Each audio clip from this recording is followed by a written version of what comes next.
Assalamu alaikum wa rahmatullahi wa barakatuh. Viewers, good day and welcome to this interesting, well, and different kind of episode of Global Arena on my YouTube channel, Global Arena TV. I'm your host, Umar Isa Dandago.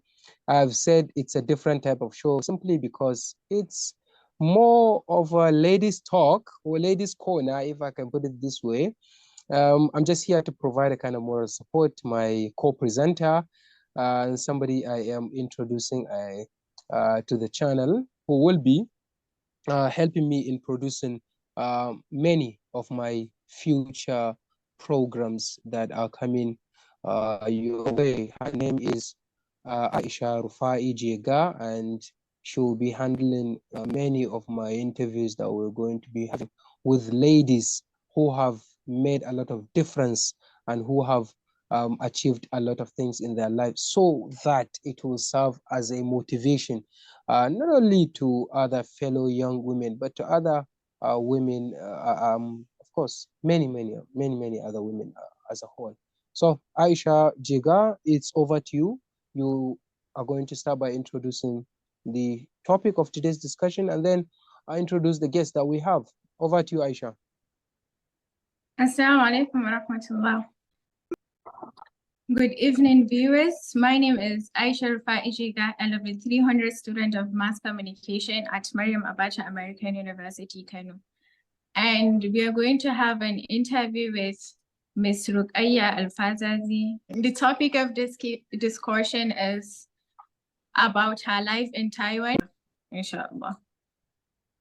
All right, so viewers, you have heard Aisha Jiga introducing our guest today. Of course, RUKAYYA ALFAZAZI ABDU NAMAIRAGE is a Nigerian living in Taipei, the capital city of Taiwan, and she has been there for more than 2 decades, living there and working as an English teacher. So Aisha is going to be asking her a lot of questions about her life in Taiwan there, and then subsequently about her latest visit to Istanbul, Turkey, the capital city of Turkey. No, one of the major cities in Turkey. The capital is Ankara. Of course, Istanbul is not the capital right now. So, Aisha, over to you. Okay. So, Mom, how did you find yourself in Taiwan? You mean why? What was the reason why I came to Taiwan? Yes, Mom. Well, the main reason I came to Taiwan was because my dad was working here. He was working in the Nigerian trade office in Taiwan, and then he brought myself and the rest of my family here. Yeah. Okay. Mm-hmm. So what can you tell us about Taiwan? Maybe the food, the language, and everything about Taiwan. What can you say? A little bit about Taiwan, sorry. Taiwan is a tiny island. Not a lot of people know it. They mostly mistake it to be a part of China or something like that. But it is a tiny island next to China. It is a beautiful island, amazing, very developed, very clean, very safe. It's an amazing place. It truly is. It truly is. Yeah. You said very clean. Sorry? Yeah, it's very clean. Okay, Aisha. It's very clean. Yeah, describe the cleanliness of the place and compare it with some of the countries that you have visited, i.e. Turkey. To compare those two, definitely Taipei is a lot cleaner. You know, in Taiwan, they make it a priority to have they have workers who clean the streets every single day. So even while you're walking on the streets, you'll see people cleaning it constantly. And then they also have like trash cans everywhere on the street, like along the street. So let's say if one was eating something and then, or they finished a bottle of water or something like that, they could easily throw that away, you know, without littering on the floor, like you see in a lot of places. So I think that helps it to be a lot cleaner than a lot of places that I've been personally. Yeah. Okay. So, Miss, does China regard Taiwan as a country? No, it does not. Why? I think that should be a topic for another day. We're going to digress into this too much. That should be a topic for another day. Yeah. But Okay. But can't you briefly, in briefly brief, unpack it? okay, in brief, China believes that Taiwan is a part of it. It's a part of China, basically. China believes that this land is a Chinese land, so it's not an independent land. But the Taiwanese people want to make it an independent country. So yeah, in brief, that's just it. Okay. Yes. As a Nigerian, are there any challenges you face as a foreigner living in Taiwan? Definitely there's a lot of challenges. There are. However, I like to think of myself as an optimistic person. And then also, I've been living here for about 20 years now. So I understand the language, I understand the culture, I understand how people do things.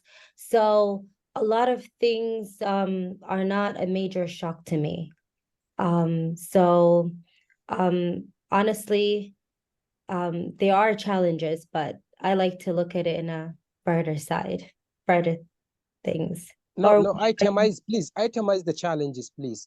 For example, racism in the United States of America, it's and other European countries, for example, yeah, it's common to see a yeah, black man yeah, and discriminate against that person based yeah, on their race and color. yes, Does yes. that happen normally in It Taiwan? does.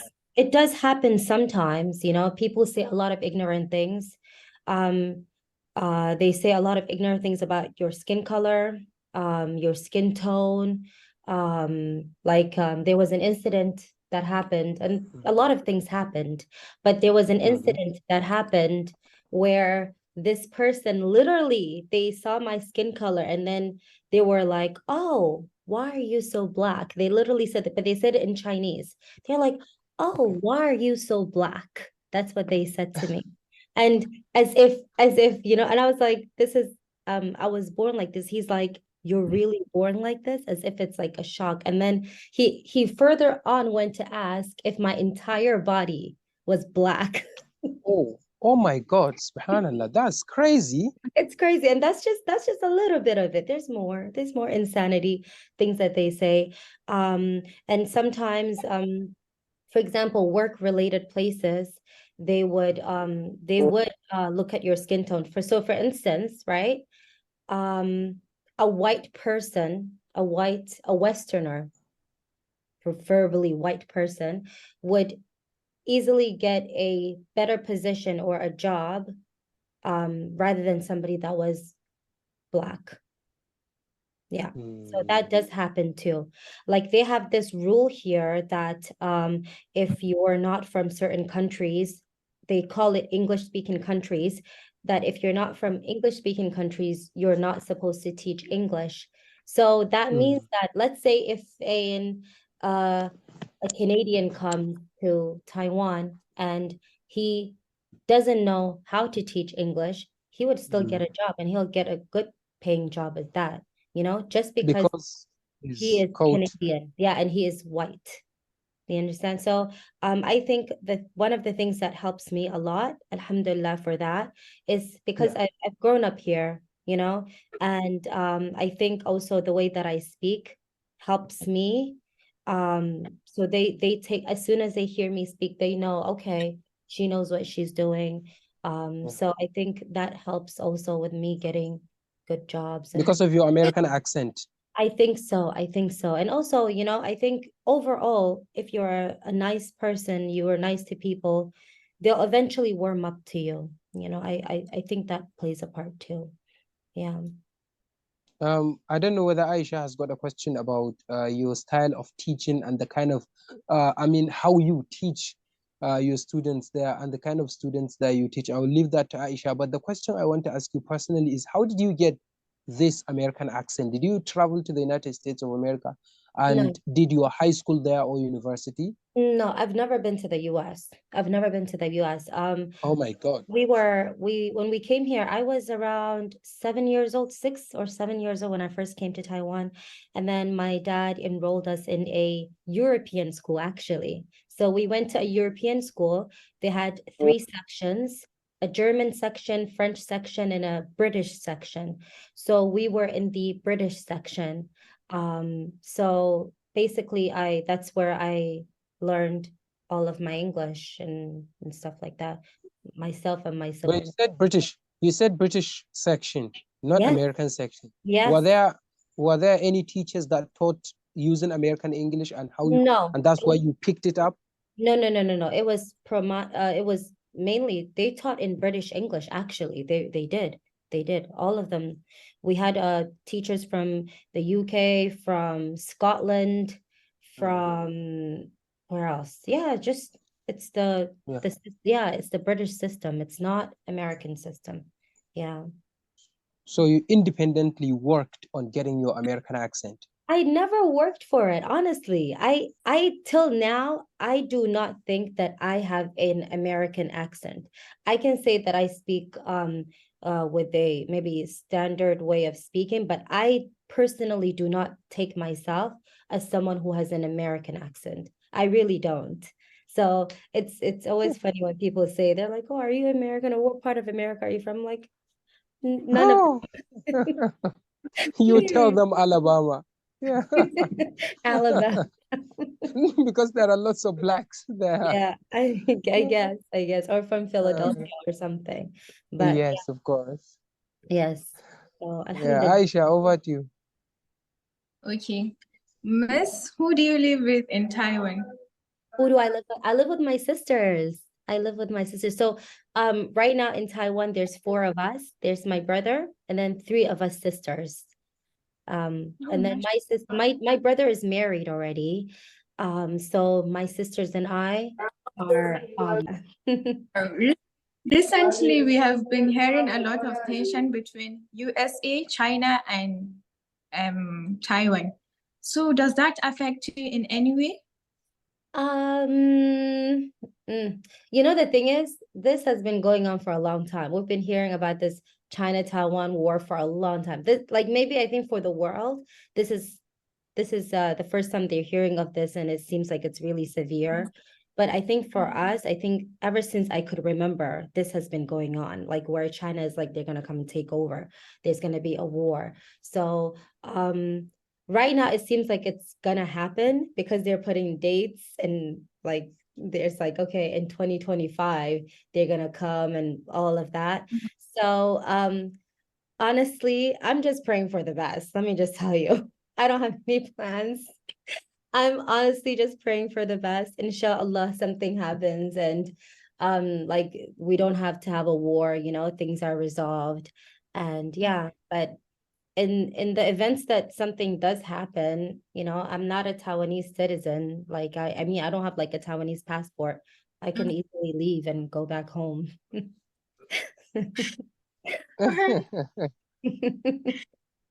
Yeah. So, are you a high school teacher or a lecturer? Oh no, I am an elementary school teacher, actually. Primary school, let me say, Wow. primary school and a preschool teacher. So my students range from 3 years old all the way to 12 years old. Yeah. MashaAllah. So, ma'am, how is your relationship with your students? Amazing. I have an amazing relationship with my students. I love my students. They're literally like my happiness. They really are. I enjoy my job so much. I'm so grateful to have this job, to be able to be with these kids. They inspire me so much. It's we have an amazing relationship. We really do. I wish I could show you pictures of us and everything and videos. Yeah, they're Yeah, like, yeah, of course. You can share the pictures and videos with us. I will see how to put them in sure, the edit. sure, sure. I would love Yeah. to. Yeah, sure. So how do you teach them? How do I teach them? And what do you teach them? Two questions here blended together. How and what do you teach them? I teach them English. That's it. Because most of my students actually, when I start teaching them, oh, by the way, I don't teach in a school. I teach in a center. So what it is here in Taiwan, we have a lot of these. We call them cram schools or English centers, right? So what happens is that the students, they go to school, right? As normal, right? And then after school, they come to these centers, these language centers to like basically improve their English, because in their normal schools they don't really have a lot of English classes, or maybe they do the most basic stuff. So then they come to our schools so that they can improve. So how my class works, the center that I work is actually mainly one-on-one students. So it's very private. I have one-on-one students. They come from the age of 3. Like right now, the oldest ones that I have, they're already going to like what is that, secondary school? I think that's what it is, secondary school. Those are like the oldest kids, but I've been teaching them maybe since they were like 3, 4 years old, and they start from nothing. They start from literally nothing. So I teach them from ABC, so alphabets, numbers, colors, to start teaching them how to speak and all of that. So it's just like a step-by-step thing. Yeah. Yeah, but alhamdulillah. And thank God you understand their language. That is No, what but I makes it don't much speak more. Chinese with them. No, I mean, no. so how I do you make don't. them understand? Because literally, if I That were is the the skill teacher, of it. That is the true skill of teaching. I do not, let me tell you, 95% of my students do not even know that I speak Chinese. They do not know that I speak Chinese. They've never heard me speak Chinese. 95% of my students.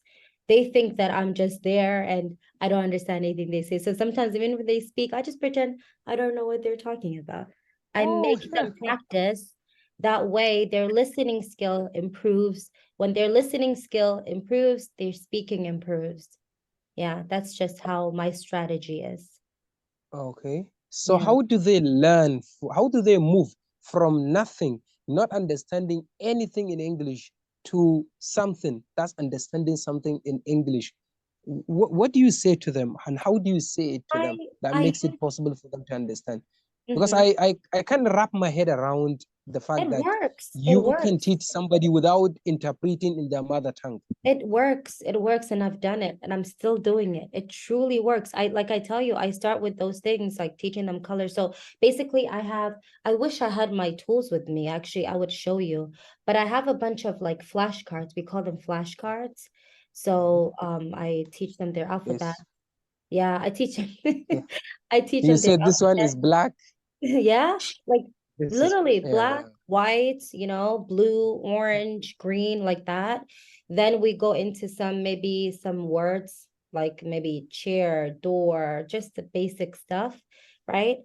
Then we start, after they grow a bit older, I get them like a book, and then we go through that bit by bit.